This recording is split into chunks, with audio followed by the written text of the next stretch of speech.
Shalom saudara, senang sekali hari ini bisa bertemu kembali, bisa beribadah bersama di rumah Tuhan. Tahukah saudara tidak ada hal yang lebih menyenangkan daripada bersama-sama beribadah di rumah Tuhan. Saya tahu saat ini lagi online, mungkin suasana tidak ideal. Tapi saya percaya bahwa Tuhan punya rencana yang luar biasa buat setiap kita. Tidak ada satu pun yang bisa menggagalkan rencana Tuhan dalam kehidupan saudara. Saya percaya perkenanan Tuhan dan penyertaan Tuhan ada bersama setiap saudara pada hari ini. Dimanapun saudara berada, saya berdoa supaya keluarga saudara sehat dalam perlindungan Tuhan, dalam penjagaan Tuhan. Dan saya berdoa biar hari ini Tuhan memberikan pencerahan dalam kehidupan saudara. Kalau saudara suka dengan judul khotbah hari ini adalah One Touch. Satu jamahan atau satu sentuhan. Kata jamahan Tuhan adalah kata yang paling sering digunakan atau salah satu yang paling sering digunakan di dalam ibadah. Ya, kalau saya seorang pengkhotbah atau ada worship leader dia selalu bilang, mari buka hatimu buat jamahan Tuhan. Oke, kalau kita dalam KKR kita bilang biarlah Tuhan menjamah setiap hati manusia. Alright, so we use the word so many times. Kita gunakan kata-kata jamahan ini sangat banyak, sangat sering. Tapi hari ini kita mau belajar apa sih sebetulnya jamahan Tuhan dan bagaimana supaya kita bisa mendapatkan jamahan Tuhan yang mengubah kehidupan kita. Nah kita akan baca dalam firman Tuhan Markus 5 ayat 22 sampai 34. Ini ayatnya agak sedikit panjang tapi I want to be faithful dalam membaca ayat ini. Kita akan baca satu persatu, kita akan telaah ayat ini. Markus 5 ayat 22 sampai 34. Datanglah seorang kepala rumah ibadat yang bernama Yairus. Ketika ia melihat Yesus, tersungkurlah ia di depan kakinya. Dan memohon dengan sangat kepadanya, anakku perempuan sedang sakit, hampir mati, datanglah supaya selamat dan tetap hidup. Lalu pergilah Tuhan Yesus dengan orang itu, orang banyak berbondong-bondong mengikuti dia, dan berdesak-desakan di dekatnya. Lalu ada di situ seorang perempuan yang sudah 12 tahun lamanya menderita pendarahan. Dia telah berulang-ulang diobati oleh berbagai dokter, tabib, sehingga telah dihabiskannya semua yang ada padanya. Tapi keadaannya bukan semakin baik saudara, tapi semakin apa? Semakin memburuk. Ayat 27, dia sudah mendengar berita-berita tentang Yesus, maka di tengah-tengah orang banyak itu, ia mendekati Yesus dari belakang dan menjama jubahnya. Sebab katanya, garis bawahi ayat ini saudara, dalam kehidupan saudara, sebab katanya apa? Asalku jama saja jubahnya, aku akan sembuh. Seketika itu juga berhentilah pendarahannya dan ia merasa bahwa badannya sudah sembuh dari penyakitnya. Amin, haleluya. Pada ketika itu juga Yesus mengetahui bahwa ada tenaga yang keluar dari dirinya. Kata tenaga dari bahasa Yunani dunamus. Lalu ia berpaling di tengah orang banyak dan bertanya, siapa yang menjamah jubahku? Lalu murid-murid bilang, engkau melihat bagaimana orang ini berdesak-desakan dekatmu dan engkau bertanya siapa yang menjamahku. Lalu ia memandang sekelilingnya untuk melihat siapa yang telah melakukan hal itu. Perempuan itu yang menjadi takut dan gemetar ketika tahu apa yang terjadi atas dirinya. Tampil dan tersungkur di depan Yesus dan dengan tulus memberitahukan segala sesuatu kepadanya. Maka kata Yesus kepada perempuan itu, hai anakku, imanmu telah menyelamatkan engkau. Pergilah dengan selamat dan sembuhlah dari penyakitmu. Haleluya. Saudara, saya dengan keluarga saya pernah menonton satu performance Disney on Ice. Jadi kalau Disney on Ice, basically Mickey Mouse, Donald Bebek, saudara ada Goofy, ada Pluto, ya ada Minnie Mouse, mereka pakai ice skating, mereka main-main dance begitu, seperti keliling-keliling begitu saudara. Lalu sepanjang pertunjukan Disney ini, anak-anak saya tentunya lompat-lompat ya kan, dia nyanyi Let It Snow ya kan, Let It Go. Lalu dia nyanyi apa lagi? Dia nyanyi banyak lagu-lagu, ada Toy Story, ada macam-macam, dia tahu semua lagunya. Bahkan ada ibu-ibu di sebelah saya sudah tua, sudah cukup tua, sudah dia masih nyanyi juga lagu-lagunya Frozen. Dia bilang Let It Go. Tapi waktu saya lihat di sebelah saya saudara, ada seorang bapak-bapak dengan anaknya udah lompat-lompat, ibunya juga senang. Tapi bapak-bapak ini dari awal acara sampai akhir mukanya bengong saudara. Ya. Gak ada ekspresi sama sekali, gak senyum sama sekali, gak ketawa, gak tepuk tangan, gak lompat-lompat, diem aja saudara. Bawa Coca-Colanya, diam selama 2,5 jam pertunjukan, dia diam dan tidak bergeming sedikit pun. Sehingga membuat saya bertanya-tanya, kenapa Bapak ini diam begitu rupa, nggak menarik buat dia mungkin. Mungkin dia nggak suka Mickey Mouse, mungkin dia nggak suka Disney, mungkin dia nggak suka Donald Bebek. Padahal yang lain seluruh auditorium betapa bersuka cita karena melihat pertunjukan hari itu. Waktu saya ingat cerita ini dan saya baca ayat-ayat ini, saudara, saya mengerti satu hal, bahwa ini yang terjadi waktu itu. Banyak sekali orang berdesak-desakan dengan Tuhan Yesus. Banyak sekali orang kena dengan Tuhan Yesus, bersentuhan dengan Tuhan Yesus, karena mereka berdesak-desakan menuju ke satu tempat. Tetapi hanya ada satu orang yang mendapatkan jamahan Tuhan. Maka itu saya punya satu moto begini, saudara, atau satu slogan, adalah begini. Banyak orang bisa bersentuhan dengan Tuhan, tapi hanya sedikit orang yang bisa menerima sentuhan Tuhan. Sekali lagi, banyak orang bisa bersentuhan dengan Tuhan, tapi hanya sedikit orang yang bisa menerima sentuhan Tuhan. Maka itu hari ini khotbah kita akan berfokus kepada wanita ini yang menderita sakit pendarahan. Untuk kita tahu apa sih yang membedakan orang yang cuma bersentuhan dengan Tuhan, gak dapat apa-apa, dan orang yang menerima sentuhan Tuhan. Saudara, saya mau bilang buat saudara begini, saudara bisa datang ke gereja yang sama, nyanyi lagu yang sama, dengar permainan keyboard yang sama, dengar khotbah yang sama, yang satu bisa merasa sangat diberkati, yang satu bisa mendapatkan jamahan Tuhan, tapi yang satu bisa bengong, saudara, sampai lagi khotbah bisa tidur, lagi pujian penyembahan bengong diem aja, saudara, dan lain sebagainya, sehingga selesai kebaktian nggak dapat apa-apa. Makanya aneh kan, orang keluar ibadah bisa sungguh berbeda. Ada yang bilang, oh saya diberkati sekali, tapi ada yang cemberut dan bilang saya nggak dapat apa-apa, malah tertidur saking enaknya kursi kita di auditorium Christ Cathedral. Haleluya. Maka saya bercanda kepada teman-teman di komite pembangunan, kalau kita beli kursi buat gedung nanti yang baru, jangan terlalu nyaman lah, supaya jemaat jangan tertidur dalam hadirat Tuhan, tapi bisa bersemangat dalam hadirat Tuhan. Haleluya. Nah, saudara, saya mau bilang saudara begini, kenapa penting untuk kita mengerti jamahan Tuhan. Kalau saudara sedang sakit saat ini, saudara sedang kering saat ini dalam hal finansial, dalam hal kesehatan, dalam hal keluarga, dalam hal hubungan, saudara bukan perlu konseling. Kadang-kadang saudara perlu konseling memang. Saudara bukan perlu dengar kata-kata motivasi, saudara bukan perlu buku motivasi, tapi ini yang saudara perlu jamahan Tuhan. Kenapa? Karena jamahan Tuhan adalah satu-satunya yang bisa mengubah kehidupan saudara.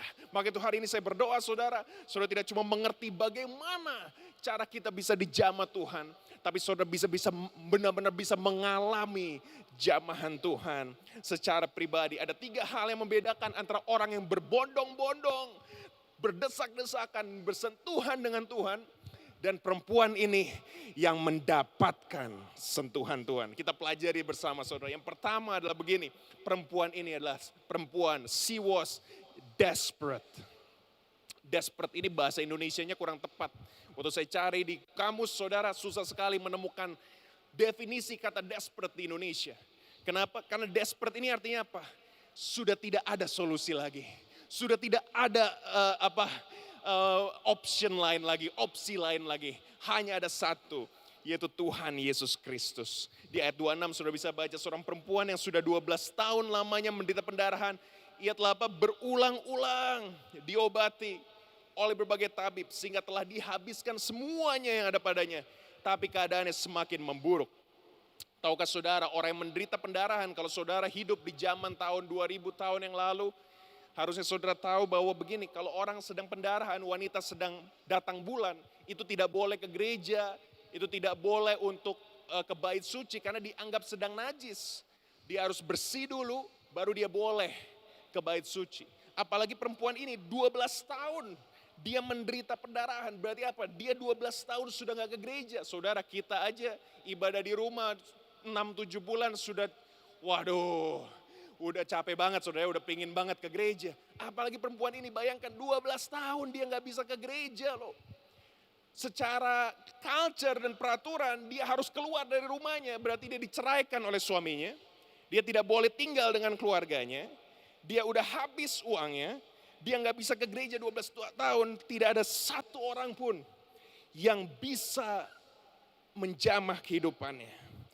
hanya Tuhan Yesus Kristus.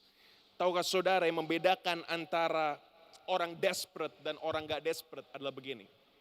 Orang kalau desperate, Tuhan Yesus menjadi the only solution. Haleluya.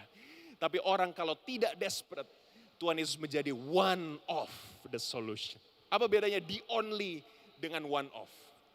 Paling gampang ilustrasinya adalah KKR Reinhard Bonnke. Reinhard Bonnke almarhum yang sudah dipanggil Tuhan. Dia dari Jerman, saudara. Tapi KKR kesembuhannya paling populer, paling sering itu di Afrika.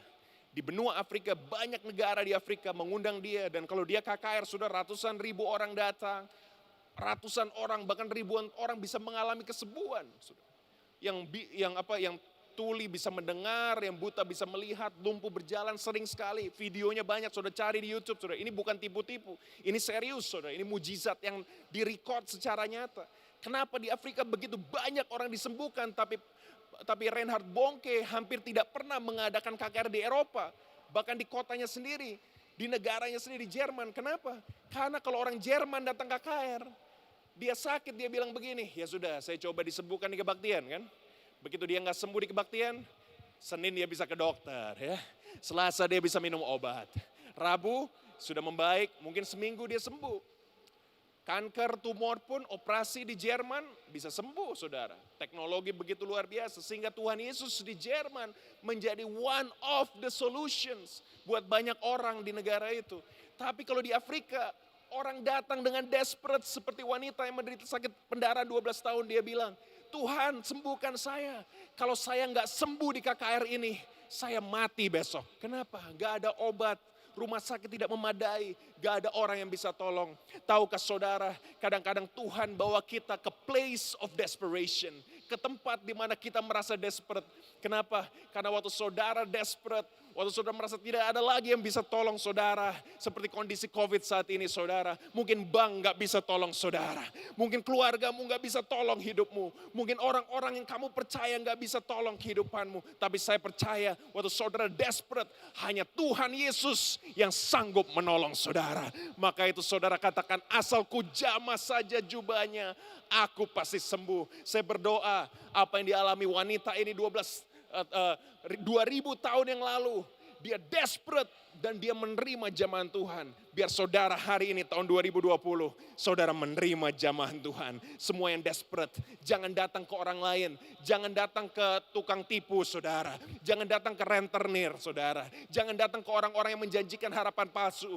Datang kepada Tuhan. Karena Tuhan tidak pernah menolak hidupanmu. Tuhan akan tolong hidupmu. Dia akan jamah hidupmu. Dan engkau tidak akan sama lagi. Yang percaya katakan amin. Yang menarik daripada ayat ini adalah begini saudara.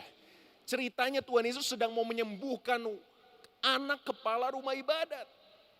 Anak pendeta, anak gembala. Dari dulu anak pendeta itu biasanya dapat status sosial khusus, saudara, dihormati. Dihormati oleh kalangan komunitas di tempat itu. Orang yang sangat dihormati.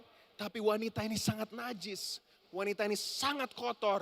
Tapi dia tahu walaupun di depan orang-orang lain dia tidak berharga. Tapi dia punya pengharapan dan dia katakan, di mata Tuhan saya sama berharganya dengan anak kepala rumah ibadat itu. Saudara, kadang-kadang kalau kita ke gereja atau kita berdoa, mungkin kita bandingkan diri kita dengan orang lain. Kita katakan, Tuhan saya nggak sekudus orang itu. Tuhan saya nggak sesuci orang itu. Tuhan saya nggak melayani seperti orang itu. Tahukah saudara, waktu saudara butuh jamahan Tuhan, Tuhan tidak lihat betapa kudusnya hidup saudara.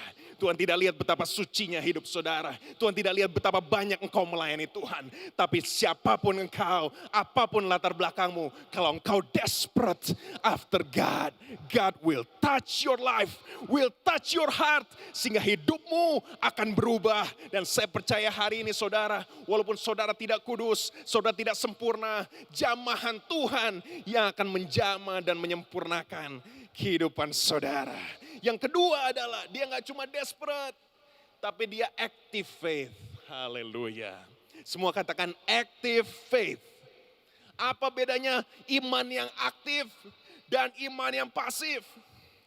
Lihat ayat 27 saudara. Dia sudah mendengar berita-berita tentang Yesus. Maka di tengah-tengah orang banyak itu, ia mendekati Yesus dari belakang dan menjamah jubahnya. Saudara, banyak orang sudah dengar tentang Tuhan Yesus. Tapi hanya sedikit orang yang mendekati Tuhan Yesus. Haleluya. Oh, saudara, saya pernah ada KKR kesembuhan. Saya tawarin ada keluarga yang sakit, matanya sakit. Lalu saya bilang, ayo datang aja ke KKR kesembuhan. Dokter sudah gak bisa tolong. Siapa tahu bisa tolong. Saya tanya, Bapak percaya apa enggak? Dia bilang, saya percaya. Tapi saya gak mau datang dulu. Kenapa? Saya mau lihat dulu. Yang lain sembuh enggak? Kalau yang lain sembuh baru saya datang. Itu namanya passive faith, saudara. Nunggu dulu, lihat dulu, baru percaya. Maka firman Tuhan katakan, berbahagialah engkau jika engkau belum melihat atau tidak melihat, tapi percaya. Janda ini dia cuma mendengar. Dia belum lihat Tuhan lakukan mujizat. Tapi dia gak cuma dengar. Dia katakan, asal ku jamah saja jubahnya, aku akan sembuh. Tahu gak saudara, active faith ini sebetulnya kata-katanya itu bukan berpikir. Ya, kalau bahasa Inggris Markus 5 ayat 28 berkata because she thought katanya. Dia pikir. Tapi yang benar itu Markus 5 ayat 28 versi Indonesia.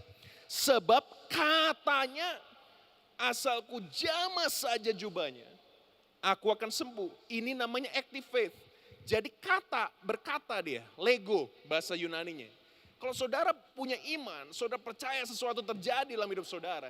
Jangan cuma diam, jangan cuma tunggu. Saudara harus berkata-kata dengan iman bahwa yang terjadi sesuai dengan iman saudara.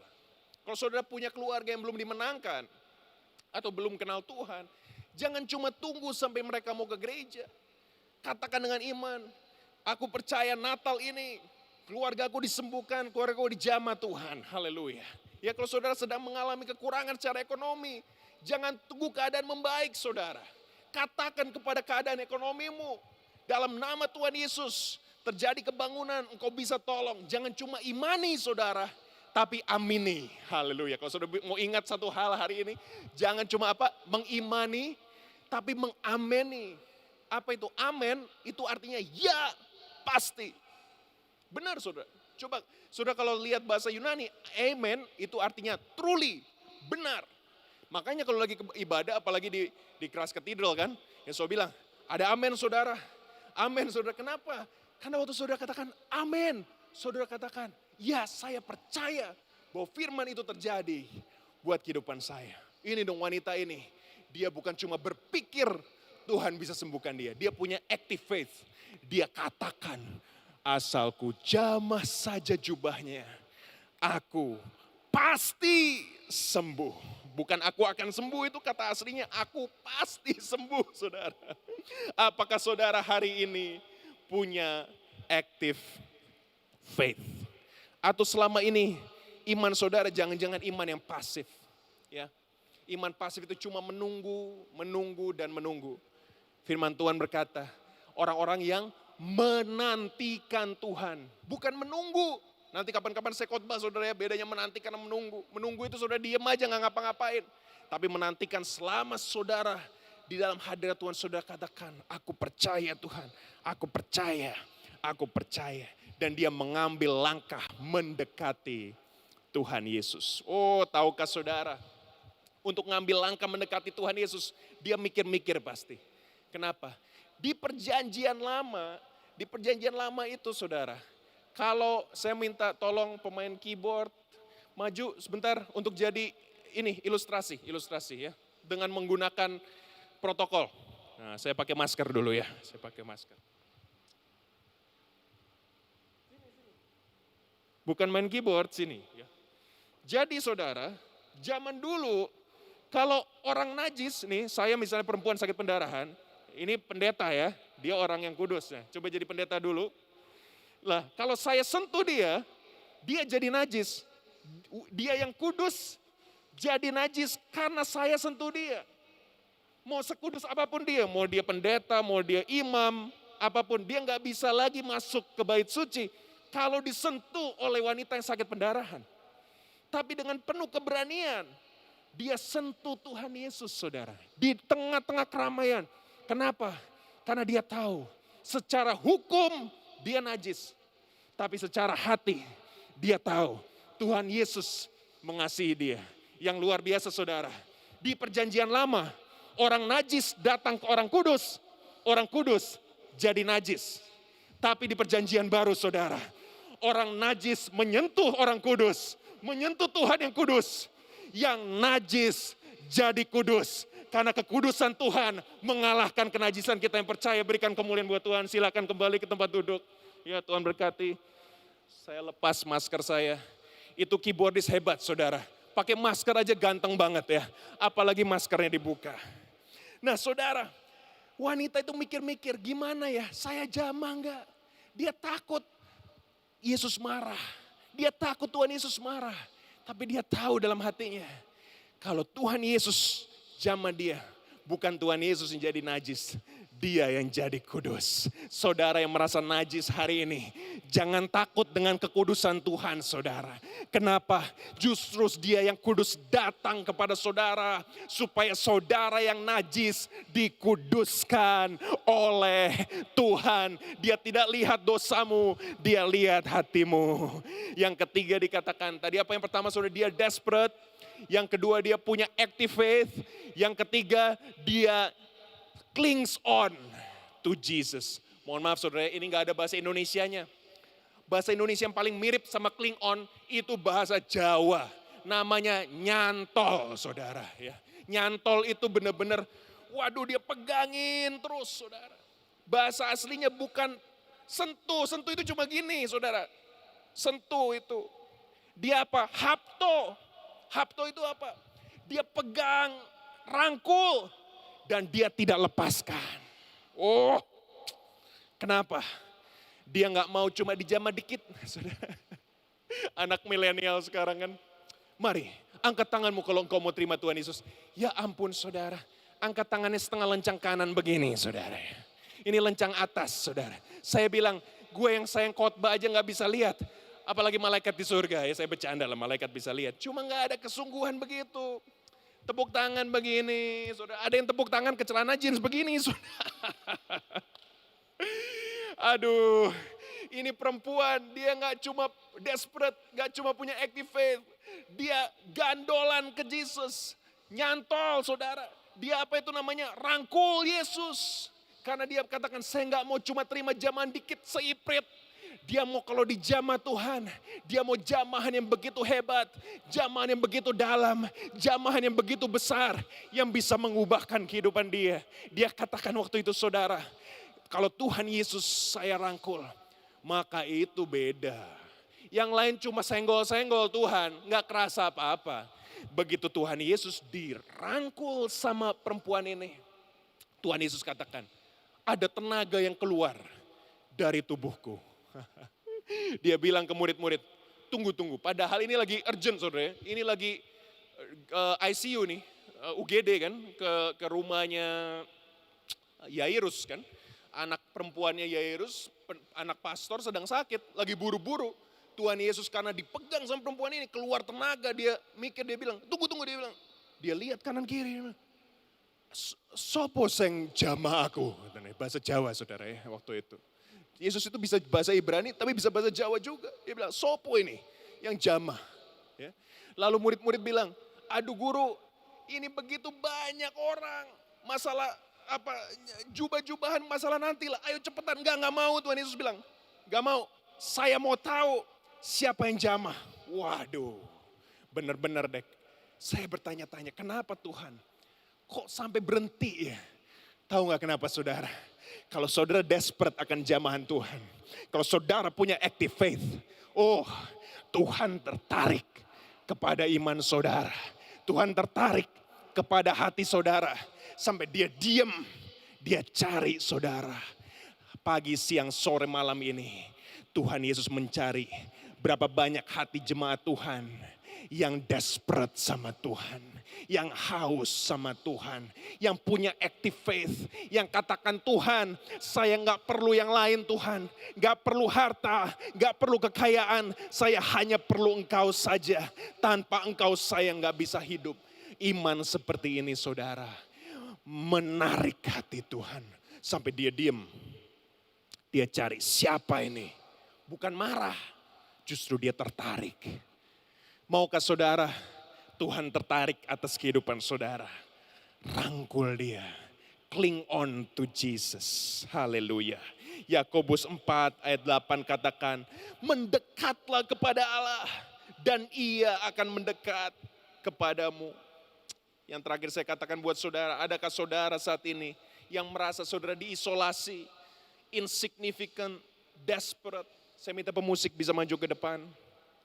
Saudara merasa gak penting, saudara merasa najis, saudara merasa gak ada lagi solusi, gak ada lagi yang saudara bisa lakukan. Saya mau katakan buat saudara, mungkin saudara seperti wanita yang menderita 12 tahun pendarahan ini. Tapi hari ini Tuhan katakan, mendekat kepadaku, mendekat kepadaku.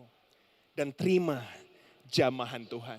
Jangan cuma dengar tentang Tuhan, tapi ambil langkah mendekat kepada Tuhan. Hari ini gereja mengadakan, minggu depan actually, tapi kita mulai registrasi daripada hari ini. Ada Follow Christ saudara, ada kelas FX yang diadakan oleh gereja. Ini modul pemuritan ditawarkan gereja online, saudara bisa ikut secara free. Tapi kenapa ini penting? Karena ini di modul pemuritan ini saudara akan menerima jamahan Tuhan. Hidupmu akan diubahkan. Jangan cuma saudara dengar, oh iya saya dengar programnya bagus. Saya dengar Tuhan bisa jamah orang lain. Hey, Tuhan mau jamah hidupmu. Ambil langkah saudara, jangan cuma diam, daftarkan dirimu. Gereja menerima pendaftaran, bisa dibantu mungkin linknya, either sekarang apa nanti. Ada QR code di screen saudara nanti. Saudara bisa follow. Kenapa? Karena Tuhan mau saudara ambil langkah, ambil langkah, ambil langkah. Wanita ini saudara, dia mengambil langkah dari jauh. Dia lihat Tuhan Yesus. Dia katakan asal ku jamah saja jubahnya, aku pasti sembuh. Wah dia susah jalan saudara. Dia harus menurut researcher dia harus merangkak. Dia harus tembus crowd. Dia harus tembus orang-orang lain. Dia harus tembus banyak hal untuk bisa datang kepada Tuhan Yesus. Tapi karena dia punya active faith, dia gak mundur. Dia maju terus sampai dia jamah jubah Tuhan. Dan dia gak cuma sentuh, dia jamah terus. Dia jamah terus. Dia pegang terus. Tenaga Tuhan keluar. Dan hari ini tenaga Tuhan keluar menjamah hidupmu. Dengan cara yang sama 2000 tahun lalu dia menjamah wanita ini.